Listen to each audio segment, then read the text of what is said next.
What's up, everybody? Tyson Roush, Let's Talk Jets. Hope everybody's having an excellent weekend. Happy Easter. Before we get started and all the wisecracks start, I didn't get into a bar fight or anything. I train fighters, and they're a couple weeks out from their fight. So sometimes you're the hammer, sometimes you're the nail. Things happen, but I'm fine. As for the New York Jets, exciting times, especially if you're watching social media, following the trade for Haason Reddick, which I think is great. And you see all these things about the Jets defense now where it could be top 5, top 3, top 10, better than last year. I think there's some moves that still need to be made. The safety position, you have Tony Adams, who could be a rising star. Chuck Clark coming back from injury. As of this video, Ashton Davis hasn't been re-signed. And there's still some big names out there, so you could add to the safety position. Saw these rumblings about maybe the Jets should cut John Franklin Myers, which I think is absolutely ridiculous. I mean, it's good to have a surplus of talent. It's good to have a stacked defensive line. A 17-game season, injuries are going to happen, so you want to keep him. If you want to restructure his contract, that's fine, but I think cutting JFN would be foolish.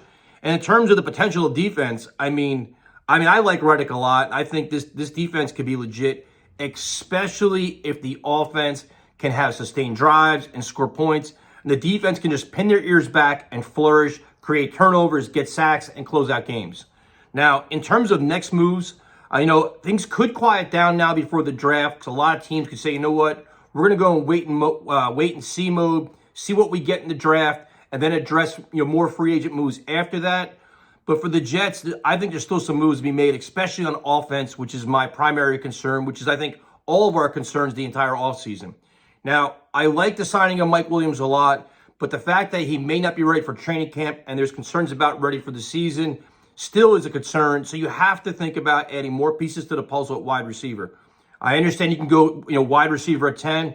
I'd like another veteran. Now, people are saying, well, what do you expect out of Allen Lazard? Right now, the Jets are hyping him up because they're trying to trade him or get rid of him or do something else. So I don't have any faith in Lazard. So Tyler Boyd, Beckham, Hunter Renfrow, all these guys are out there. Boyd's especially interesting, but it's just, you're not looking for one, number one receivers. You're looking for all pieces to your puzzle that can contribute, consistent pass catchers, good route runners. So I would do that. And you can sign those guys. I know Beckham was talking to Miami. Tyler Boyd was rumored to the Patriots and the Steelers, but you can sign these guys and still draft somebody. Just like with pass rushers, you can't have enough good receivers. The more the merrier.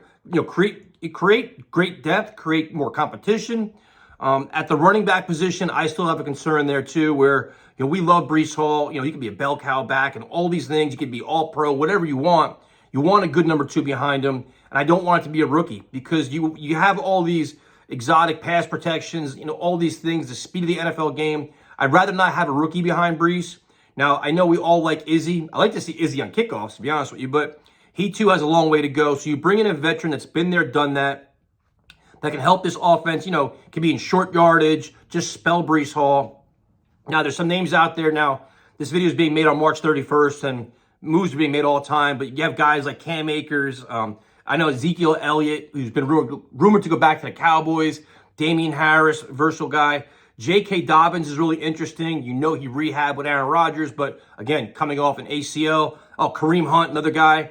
So it's going to be interesting to see what happens there, but I would definitely address wide receiver still, running back, and then the offensive line. Now, everybody's excited about the potential of all these additions they made, whether it was trade, Tyron Smith, Simpson.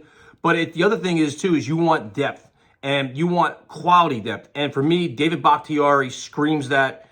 Obviously, we've been talking about him since Rodgers came here, but if you have him behind Tyron Smith, I think how do you beat that in terms of just overall depth, leadership, a great mentor to all your other guys?